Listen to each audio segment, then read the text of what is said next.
লোকে বলে তারকনাথের থামে নাকি মানুষ নেশা করতে যায়, মাতলামি করতে যায়, দূর থেকে দেখে সমাজ হাসাহাসি করে, বিচার বসায়।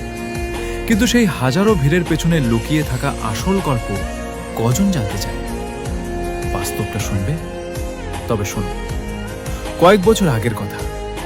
মন প্রাণ দিয়ে একটা মেয়েকে ভালোবেসেছিলাম, কিন্তু ভালোবাসার প্রতিদান সে আমাকে দিল আমায় একদম শেষ করে দিয়ে। আমাকে একটা জিন্দা লাশ বানিয়ে একলা ফেলে রেখে চলে গেল।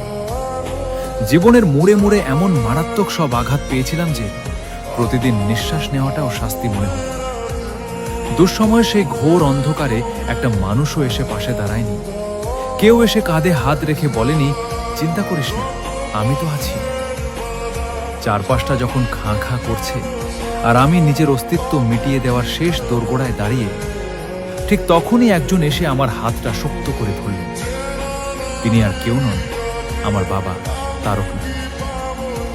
চোখের জলে ভেসে যেদিন কেঁদে বলেছিলাম, আর যে সহ্য করতে পারছি না বাবা, ঠিক তখন থেকেই বুকের ভেতর ধিক ধিক করে জ্বলতে থাকা সেই যন্ত্রণার আগুন শান্ত হতে শুরু করল।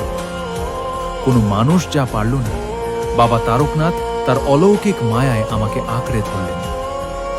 একটু একটু করে সেই জিন্দা লাশটাকে আবার জ্যান্ত একটা মানুষ বানিয়ে তুললেন। আজ সমাজ বিচার করে বলে আমরা নাকি ওখানে নেশা করতে যাই।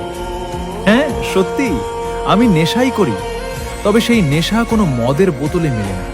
সে হলো তারকনাথের ভক্তির নেশা। যে নেশা ধ্বংস হয়ে যাওয়া একটা মানুষকে আবার নতুন করে বাঁচার পথ দেখায়। আমি নষ্ট হইনি ভাই, আঘাত খেতে খেতে ধূলিসাৎ হয়ে গিয়ে বাবার চরণে ঠাঁই পেয়েছি। বাবার ভক্তির সেই অসীম শক্তি আমাকে আজ জীবনের জয়গান গাইতে শিখিয়েছে। তাই আজ আমি বাবার প্রেমে দেওয়ানা। আজ আমি গর্বিত এক সত্যি পূর্ণিমার যাত্রী। হ্যালো বন্ধুরা, এমন নতুন নতুন গল্প শোনার তারে আমাকে ফলো করে আমার পাশে থাকুন। বাই।